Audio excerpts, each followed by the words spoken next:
So tip number one, which is actually, I lecture this probably the most, is choose an early bedtime. Now, we all want our kids to be robots, I think, where they can go to bed anytime and sleep in till whatever time, but it's really further from the truth. They need to be in bed at a reasonable hour. So usually anywhere between, depending on the age, 6:30 to 7:30. And because that is where their natural circadian rhythm begins to create melatonin to wind their bodies down. And there's actually one sleep cycle, 45 minutes after that initial time that their circadian rhythm begins to work. And if they miss that window, that could create more wakes during the next sleep cycles and just make them overtired and wake up more often and wake earlier, actually, not sleep in more. So that's something that's super, super important. I want to get real tactical with this one because I've got to admit, I've got a lot of clients who, and I talk with my clients and in my coaching business about sleep, as we know it's so important for moms when they're trying to lose weight and their stress is through the roof because they're not sleeping. So I hear so many times that my son goes to bed at 10 or at 9 p.m. because by the time I get home from work, by the time my husband gets home from work, and dinner and all this and all that. So give us some quick tactical things for when bedtime right now is 9 p.m. How do we slowly shift that down to an earlier time? So I'm assuming you might be talking about a mom going back to work where they have a 1 to 18-month-old, right? Okay. Where, it can be difficult, let's just say, in that age range.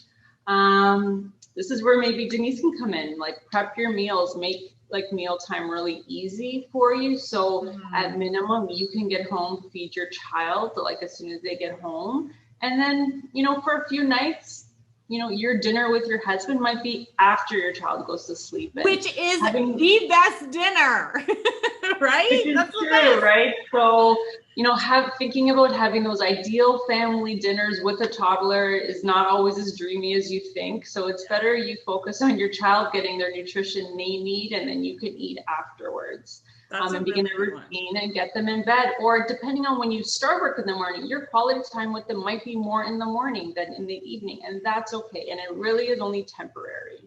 Yeah. It's a small hump for when they're little. When they're older, I know activities fall into place. I think for a child maybe 3+ who's maybe still having a nap, 8 o'clock is reasonable, 100%. But 9, 10 o'clock is a little on the late side, I think. Establish some habits and warnings. We'll talk about the next few tips. 10 o'clock is my early bedtime. There is no way that I want to be up with my kid all day and then go to bed when baby goes to bed. That leaves you no time. So definitely, like you said, meal planning, making sure that you have your meals all ready so that, hey, baby's home, you're home, off to quick eat and then go to bed. So thank you.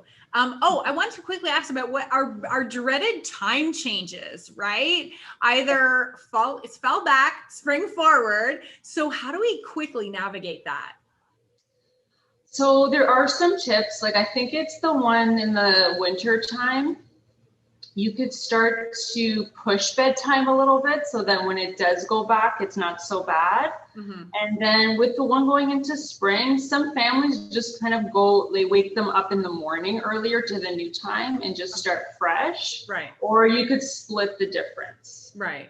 Well, okay. So they kind of act a little bit differently. I personally like the spring one over the winter because kids don't sleep in and it takes a week to, you're going to have to push into the new time for a nap. So it's longer stretches, but it takes about a week to adjust. Oh, man. So.